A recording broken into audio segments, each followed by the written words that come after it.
Hello everyone, నమస్తే అందరికీ. Welcome to my channel. మీరు ఎప్పుడైనా ఇంట్లో స్ట్రీట్ స్టైల్లో దొరికే పానీపూరి చేసుకున్నారా?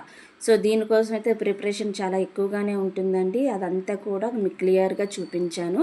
ఇక్కడ చూపించిన విధంగా ప్రతిదీ కూడా మనం ప్రిపేర్ చేసుకుంటే కనుక స్ట్రీట్ స్టైల్లో మనకి ఏదైతే కామన్గా దొరుకుతూ ఉంటుందో పానీపూరి అవన్నీ కూడా రెడీ చేసుకోవడానికి మీకు ఈజీ అవుతుందండి. మీకు ఇంకో విషయం చెప్పిన, ఇక్కడ నేనైతే పూరీలు ఇన్స్టెంట్గా వేయించేస్తున్నాను. కరోనా టైంలో అయితే ఫస్ట్ టైం పానీపూరి చేసినప్పుడు అయితే నేను పూరీలు కూడా ఇంట్లోనే చేశానండి. సో తర్వాత హోల్ వీట్ పానీపూరి అనేది మనకి దొరుకుతుంది. మేమైతే డీమార్ట్లో తీసుకున్నాము. సో హోల్ వీట్ అని ఉంటేనే మాత్రం నేను తీసుకుంటాను, మైదా అయితే తీసుకోను. సో ఆ ఇంగ్రీడియంట్స్ కూడా అన్నీ చెక్ చేసేసి నేను తీసుకోవడం జరిగింది. సో దీనికి కావాల్సిన ప్రాసెస్ ఏంటి అంటే మీకు ముందే చెప్పేస్తున్నాను, అప్పటికప్పుడు చేయాలంటే అస్సలు అవ్వదు. దీనికి ముందు రోజే మనం ప్లాన్ చేసుకోవాలి. అండ్ నేనైతే పూరి ఒక రోజు ముందే వేపేసి ఉంచేసుకున్నానండి. మా ఇంట్లో స్ట్రెంగ్త్ జనాలు ఎక్కువ కాబట్టి కొంచెం ఎక్కువ పూరీలే వేయించుకున్నాను. మోర్ ఓవర్ పిల్లలు స్నాక్స్లా టైం టు టైం తింటారు అని చెప్పేసి, అంటే లైక్ దహీ పూరి తింటారు, పానీపూరి తింటారు, మసాలా పూరి తింటారని కొంచెం పూరీలు అయితే కొంచెం ఎక్కువే వేయించుకున్నాను, అది కూడా ముందు రోజే. సో ఇక్కడ కావాల్సిన ప్రాసెస్ ఏంటి అంటే మనకి కావాల్సిన ఐటమ్స్ బఠానీలు మనం ముందుగానే ఒక 8 అవర్స్ లేదా ఓవర్ నైట్ అయినా మనం నానబెట్టుకోవాలండి. మీరు గమనిస్తే వీడియోలో వాటికి మొలకలు వచ్చాయి, అంటే నేను 1 డే బిఫోరే కన్నా ఇంకెక్కువే నేను నానపెట్టి ఉంచాను. వాటికి మొలక వచ్చిన తర్వాత నేను కుక్ చేసుకున్నాను, అవి ఇంకా హెల్తీగా మారడానికి. మీన్ వైల్ మనం బఠానీ and at the same time potato కూడా కావాల్సినంత ఉడికించేసుకోవాలండి. నేనైతే కట్ చేశాను మిడిల్లో, ఇంకా బాగా కుక్ అవ్వాలని.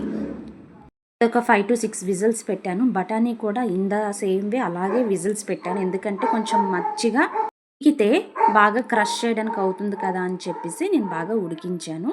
తర్వాత చల్లారిన తర్వాత వాటి తోలంతా తీసేసి పక్కన పెట్టుకొని ఇలాగే అదే కుక్కర్లో నీట్గా నేను చిదుముకున్నానండి. చూస్తే ఇక్కడ కనిపిస్తుంది కదా, ఇన్ ద సేమ్ వే దానికి కావాల్సినంత ప్రతిదీ కూడా యాడ్ చేసుకోవడమే. నెక్స్ట్ వచ్చేసి బఠానీ ఏవైతే ఉన్నాయో మీకు కనిపిస్తుంది చూడండి, పైన తొక్కలు కూడా వచ్చేసాయి, అవి నేనేమీ తీసేయలేదు, మంచిదే కదా అని చెప్పేసి ఉంచేసాను. అక్కడ గమనిస్తే కూడా మీకు మొలకలు కూడా కనిపిస్తూ ఉంటాయి చూడండి. ఆ రకంగా నేను అయితే మొలకలు వచ్చేటంత వరకు ఉంచుకున్నాను. నెక్స్ట్ ఇవి రెండు కూడా కలిపేసి మ్యాష్ చేసేయాలి. బాగా కారం తినేవాళ్ళు అనుకుంటే కనుక ఎక్కువగా కారం అన్నీ మిర్చి వేసుకోవచ్చు అండి. మా ఇంట్లో వాళ్ళు అయితే ఎక్కువగా కారం తినరు కాబట్టి నేను మినిమంలో కొంచెం వేసుకుంటూ ఉంటాను. సో ఆ రకంగా మీరు కాదు, మీరు కొంచెం ఎక్కువే వేసుకోవచ్చు, నో ప్రాబ్లం.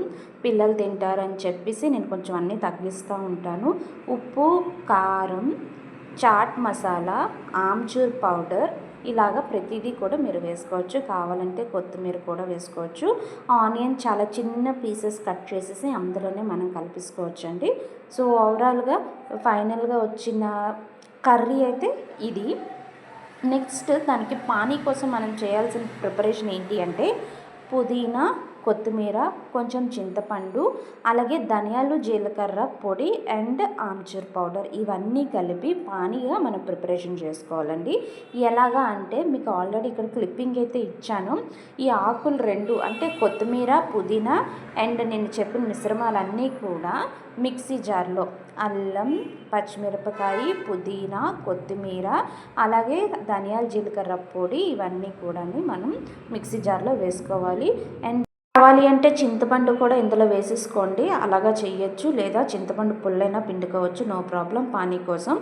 సో చెప్పాను కదా, ధనియాల జీలకర్ర పొడి ఇవన్నీ కలిపేసి ఒక మిక్సీ జార్ కూడా వేసేసుకున్నాను. అవి బాగా క్రష్ అయిన తర్వాత ఎంత కావాలో వాటర్ క్వాంటిటీ, ఉప్పు, కారం అడ్జస్ట్ చేసుకొని మీరు వేసుకోవచ్చు. ఒక పేస్ట్లా చేసుకున్న తర్వాత అందులో వాటర్ అనేది వేసేసాను. ఇందులో మెయిన్ ఇంగ్రీడియంట్ బూందీ కూడా నేను వేసానండి. స్ట్రీట్ స్టైల్లో మనకు చూపిస్తూ ఉంటారు కదా, సో ఆ రకంగా నేను వేసాను. అండ్ మీకు పులుపు చాలా పోతే కనుక నిమ్మకాయ పిండుకోవచ్చు, ఇంకేది సరిపోతుంది అంటే నో ప్రాబ్లం, కానీ సాల్ట్ అయితే ఎక్కువగానే పడుతుంది, కొంచెం సాల్ట్ అన్ని అడ్జస్ట్ చేసుకొని వేసుకోండి. నేను బూందీ కూడా వేసానని చెప్పాను కదా. సో ఇక్కడ మనకి ప్రిపరేషన్కి కావాల్సింది ఏంటి అంటే కూర రెడీ అయిపోయింది, పానీ రెడీ అయిపోయింది. ఆల్రెడీ నిన్న నేను పూరి అనేది వేయించి ఉంచేసుకున్నాను.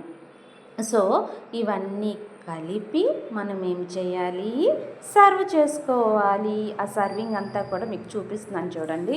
పిల్లలైతే ఇంట్లో వాళ్ళైతే ప్రతి ఒక్కరూ కూడా చాలా బాగా ఎంజాయ్ చేశారు. మీకు ఒక క్వశ్చన్ అడుగుతాను, నాకు ఆన్సర్ ఇవ్వండి. మనం వీధిలో చాట్ బండి మీద కానీ తింటాం కదండి, తింటే మీరు ఎన్ని పూరి తినగలుగుతారు? అండ్ 10 రూపాయలకి కానీ 20 రూపాయలు కానీ ఎన్నో వస్తూ ఉంటాయి. మహా అయితే 6 లేదా ఇంకా ఎక్కువ తినగలుగుతాము అంటే 8 ఇస్తారు, అంతే కదా అండి. అదే ఇంట్లో చేసుకుంటే కనుక మనకి నచ్చిన మంచి ఆయిల్లో, సింగిల్ యూజ్ ఆయిల్లో పూరి వేయించుకోవచ్చు. అండ్ ఏ రకమైన లైక్ ప్రిజర్వేటివ్స్ ఉండవు. ఇంకా ఏంటంటే నిన్నటిది మొన్నటిది అన్నిటి కాకుండా ఫ్రెష్గా అన్ని ఐటమ్స్తో కూడా మనం చేసుకోవడం జరుగుతుంది. అది ఒకటి హెల్దీ. 2, మీరు ఎంత క్వాంటిటీ కావాలన్నా తినచ్చు ఈజీగా. అండ్ 3, ఎంతమంది అయినా తినచ్చు ఇప్పుడు మనం ఇంట్లో చేసుకునేటప్పుడు. ఇప్పుడు పానీపూరి అనేది మనం డైలీ ఇంటికెళ్ళి బయటికి వెళ్ళి తినం కదండి, కానీ అలాగని ఇంట్లో కూడా డైలీ తినం. సో ఇదేంటి అంటే స్నాక్లా కాకుండా ఇదే డిన్నర్ లాగా నేను ప్రిపేర్ చేయడం జరిగింది. సో ఇంట్లో ప్రతి ఒక్కరు కూడా ఇదే డిన్నర్ లాగా చేసేసాము. అండ్ చాలా హ్యాపీగా ఎంజాయ్ చేయడం కూడా జరిగింది. పిల్లలైతే చాలా ఇష్టంగా తింటారు. గుప్చప్ అంటారు, లేదా పానీపూరి అంటారు, మసాలా పూరి అంటారు, దహీ పూరి అంటారు. సో ఇక్కడైతే ఈరోజు పానీపూరి కదండి, నేను ఎక్కువ అండ్ కర్రీ, నెక్స్ట్ ఇంకోటి డొక్కులు కూడా ఎక్కువ వేపేసి ఉంచేసాను కాబట్టి పూరీలు. ఈరోజు ఈ రకంగా తింటే ఇంకో రోజు ఏంటంటే పెరుగు, చిన్న సాసు, అలాగే కొంచెం మిక్చర్ లేదా దాన్ని ఏమంటారు భుజియా, ఇలాంటివి వేసుకొని రెండో రోజు కొంచెం స్నాక్ లాగా తినడం జరిగింది. అవన్నీ వీడియో అయితే లేదు, జస్ట్ పానీపూరి క్లిప్పింగ్ మాత్రమే నేను మీకు ఇక్కడ ఇవ్వడం జరిగింది. ఈ రకంగా ఇంట్లో దొరికే ప్రతి ఒక్క ఐటెంతో మనం పానీపూరి అనేది చేయడం జరిగింది. సో ప్రతి డొక్కుని కూడా పూరీని చిన్న చిన్నగా హోల్స్ చేసుకొని అందులో మనకి ఎంత కర్రీ కావాలంటే అంత కర్రీ పెట్టుకోవడమే. అదే బయట అయితే వాడెంత ఇస్తే అంత మాత్రమే మనకి, కాకపోతే ఇంత బఠానీ వేయరు, ఇన్ని రకాల మంచి ఐటమ్స్ కూడా దొరకవు. ఏదో తినాలి అంటే తింటూ ఉంటాం. చూడండి పిల్లలు అయితే ఎంత బాగా ఎంజాయ్ చేస్తూ ఉన్నారో. నేను తినిపించాలి అని కాదు, వాళ్ళే తినేస్తారు, కాకపోతే నేను వీడియో కోసం అలా చేశాను. సో ఇంకా మా పాపకైతే అసలు ఇది నోరే పట్టదు, పళ్ళు ఒకటి సైడ్ ఊడిపోతున్నాయి కదా, కష్టంగా తింటూ ఉంది. వాళ్ళైతే చాలా బాగా ఎంజాయ్ చేశారండి 2 డేస్ పాటు. సో ఈ రకంగా పానీపూరి అయితే మనం ఇంట్లోనే తయారు చేసుకోవచ్చు. మీకు ఈ ప్రిపరేషన్ అండ్ ప్రాసెస్ అంతా నచ్చింది అంటే కనుక మీరు కూడా ట్రై చేయండి, చాలా బాగుంటుంది. కారం అవన్నీ కూడా మీకు తగ్గట్టుగా అడ్జస్ట్ చేసుకోండి. నేనైతే చాలా తక్కువగానే వేశాను. చాలామంది పులుపు ఎక్కువగా తింటారు, ఉప్పు ఎక్కువగా తింటారు, కారం.